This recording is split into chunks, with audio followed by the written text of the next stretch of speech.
একটা ফ্যাসিবাদী শাসন ব্যবস্থার বিরুদ্ধে আমাদের দীর্ঘ লড়াই করতে হয়েছে এবং এই বিষয়টি লড়াইয়ের মধ্যে থেকেই সামনে এসেছিল যে একটা বৃহত্তর ঐক্য ছাড়া, জনগণের বৃহত্তর ঐক্য ছাড়া, একটা জাতীয় ঐক্য ছাড়া এই ফ্যাসিবাদকে পরাজিত করা যাবে না।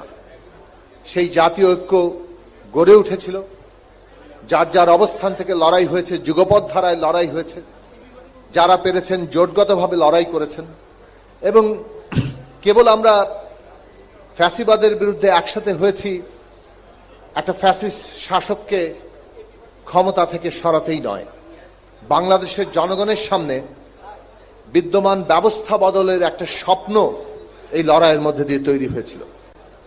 যুগপৎ আন্দোলনে 31 দফা রাষ্ট্র ব্যবস্থা সংস্কারের কর্মসূচি সামনে এসেছিল এবং সেই লড়াইয়ের ধারাবাহিকতায় আমরা জুলাই গণ অভ্যুত্থান দেখেছি, যেখানে আমাদের ছাত্র সমাজ, আমাদের তরুণরা একটা অগ্রণী ভূমিকার জায়গায় এসছে এবং সেই লড়াইয়ে সারা বাংলাদেশের মানুষ, নারী পুরুষ, বাঙালি চাকমা মারমা, হিন্দু মুসলমান,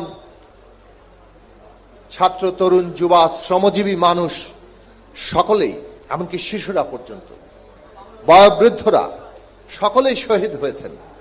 শাহাদাতের তালিকা, আহতের তালিকা দেখলে এটা পরিষ্কারভাবে বোঝা যায় একটা নতুন জাতীয় জাগরণ ঘটেছে এই জুলাই অভ্যুত্থানের মধ্য দিয়ে।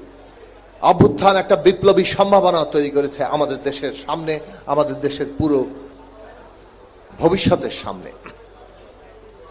আজকে সেই ডাক আমাদের সকলকেই শুনতে হবে, মানুষ কি চায়।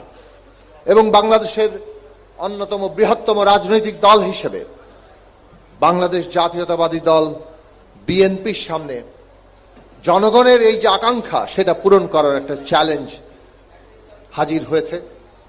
আমরা মনে করি জনগণের আকাঙ্ক্ষা 31 দফারও ছাড়িয়ে গিয়ে আরো সুসংহত, ক্ষমতার ভারসাম্য সম্পন্ন, সত্যিকার একটা জবাবদিহির বাংলাদেশ। এই জবাবদিহির বাংলাদেশ তৈরির জন্য কিভাবে আমরা এই আশু চ্যালেঞ্জগুলো মোকাবেলা করব, সম্মিলিতভাবে আমরা সেই ভূমিকা রাখতে পারবো, সেটাই আমাদের সামনে এখন কর্তব্য। আমরা শুরু থেকে 5ই আগস্টের পর থেকে বলেছি, ন্যূনতম জাতীয় ঐক্যমত্য রক্ষা করা এই গণতান্ত্রিক রাজনৈতিক উত্তরণ পর্বে এটা হচ্ছে আমাদের পদ্ধতিগত দিক।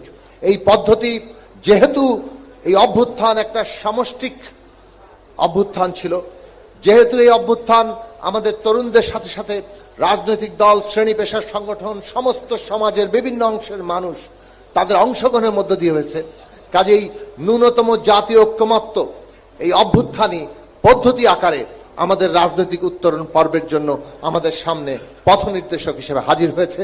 এই ন্যূনতম জাতীয় ঐক্যের মধ্যেই আমাদের সমস্ত মতপার্থক্যকে নিরসন করে বাংলাদেশে একটা গণতান্ত্রিক রূপান্তর, একটা নতুন রাজনৈতিক বন্দোবস্ত এবং রাষ্ট্রের গণতান্ত্রিক বিনির্মাণ করতে আমরা সক্ষম হব, সেই আশাবাদ রেখে আপনাদের সবাইকে আবারও সালাম, ধন্যবাদ জানিয়ে এই অনুষ্ঠানে আমাদেরকে আমন্ত্রণ জানানোর জন্য আন্তরিক ধন্যবাদ জানিয়ে আমার বক্তব্য শেষ করছি।